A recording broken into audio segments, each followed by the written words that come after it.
Senhor esteja convosco. Ele está no meio de nós. Proclamação do Santo Evangelho de nosso Senhor Jesus Cristo, segundo São Mateus. Glória a vós, Senhor. Naquele tempo disse Jesus a seus discípulos: em vosso caminho anunciai, o reino dos céus está próximo. Curai os doentes, ressuscitai os mortos, purificai os leprosos, expulsai os demônios. De graça recebestes, de graça deveis dar. Não leveis ouro nem prata, nem dinheiro nos vossos cintos, nem sacola para o caminho, nem duas túnicas, nem sandálias, nem bastão, porque o operário tem direito ao seu sustento. Em qualquer cidade ou povoado onde entrardes, informai-vos para saber quem ali seja digno. Hospedai-vos com ele até a vossa partida. Ao entrardes numa casa, saudai-a. Se a casa for digna, desça sobre ela a vossa paz. Se ela não for digna, volte para vós a vossa paz. Se alguém não vos receber, nem escutar vossa palavra, saí daquela casa ou daquela cidade e sacudi a poeira dos vossos pés. Em verdade vos digo, a cidade de Sodoma e Gomorra serão tratadas com menos dureza do que aquela cidade no dia do juízo. Palavra da salvação. Glória a vós, Senhor.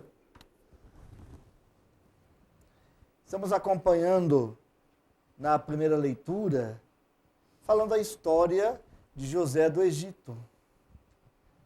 Uma novela muito interessante, com personagens que nos remetem a uma experiência muito particular da graça de Deus.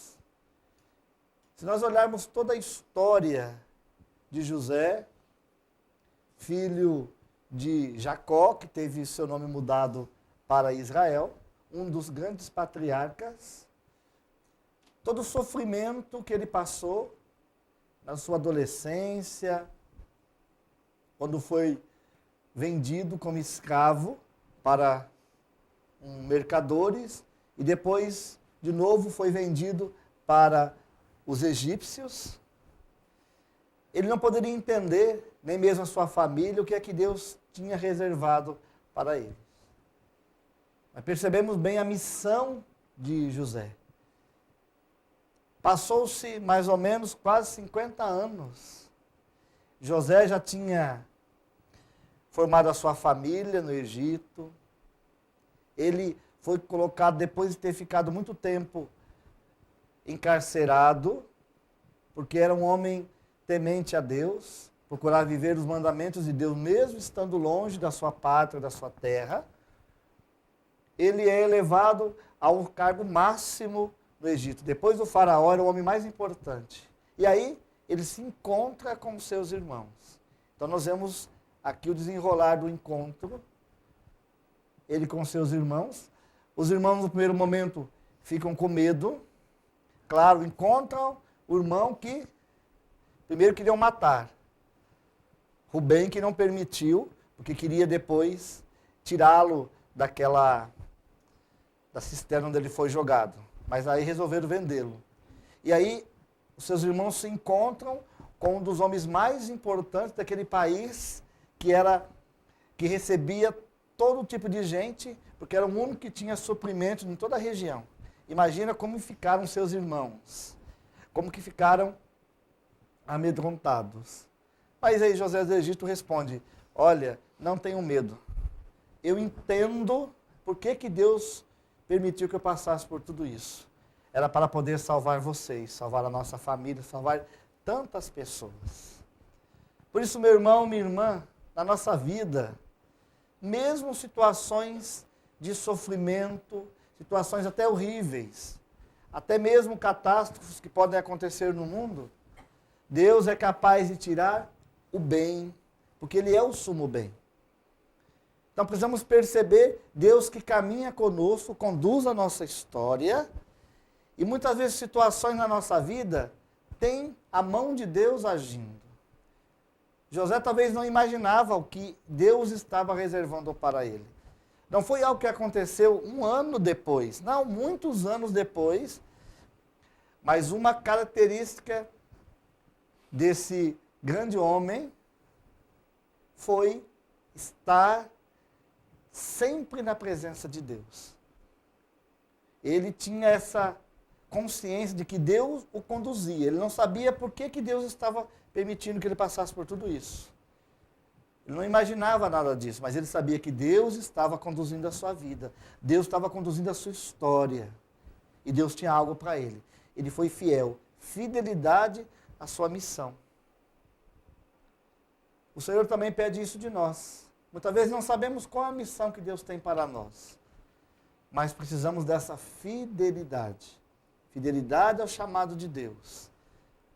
Para que Deus vai, no decorrer do tempo, mostrando qual é o seu chamado, o que é para nós, qual é o desejo e o que Ele tem reservado para nós. É que nós olhamos também para o Evangelho. Esse Evangelho é um pouco parecido com o Evangelho de domingo, onde Jesus envia os 72 discípulos para a missão, dá algumas orientações como tem que ser o seu comportamento como missionários quando cheguem numa cidade, numa casa, como precisa ser também o compromisso para com aquilo que o Senhor nos coloca, a oração pelos enfermos, expulsar os demônios e tantas outras coisas. Então o Senhor vai dando as orientações práticas para os discípulos. E fala uma palavra importantíssima. Tudo aquilo que vocês receberam de graça, vocês deverão dar de graça. O que é receber de graça? A graça de curar, de expulsar os demônios, de anunciar o reino de Deus. Isso não pode ser cobrado. Porque a graça de Deus, o dom, não provém do coração de nenhum homem, mas provém do próprio Deus. O dom não é nosso, de ninguém. O dom é presente de Deus, de graça.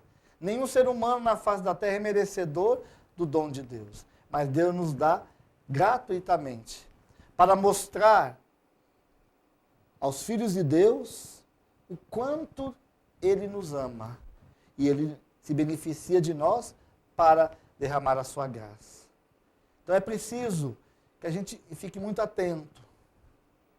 Deus nos dá muito, muito. É preciso que nós coloquemos também nas mãos de Deus, a serviço do reino de Deus, os dons que Ele nos dá. Para a missão. Todos nós somos chamados a uma missão.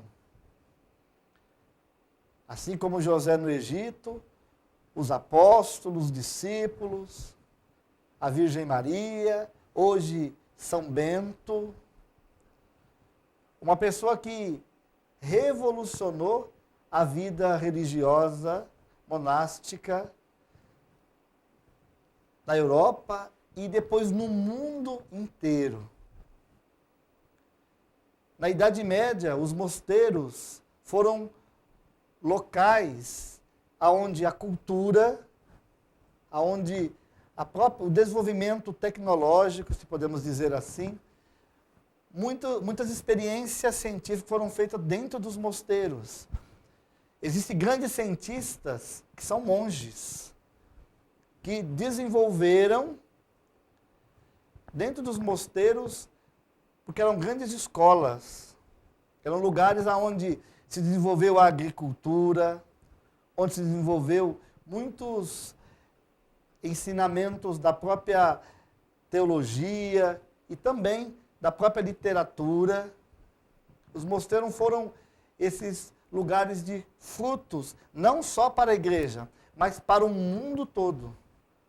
Para o mundo secular, os mosteiros foram esses sinais da presença de Deus. tudo começou com o homem, com São Bento. Então percebemos a missão, Deus que tem para nós. Nós não sabemos o que Deus tem reservado para nós. O que precisamos fazer é confiar que Deus caminha conosco, Ele faz história conosco. Assim como fez com José, continua fazendo hoje conosco e vai continuar ainda até quando o Senhor assim decidir, quando na sua segunda vinda. Então por isso, meu irmão, minha irmã, preparemo-nos e sempre nos coloquemos nas mãos de Deus, para que Ele nos ensine o caminho que Ele tem para nós. Louvado seja nosso Senhor Jesus Cristo. Para sempre seja louvado.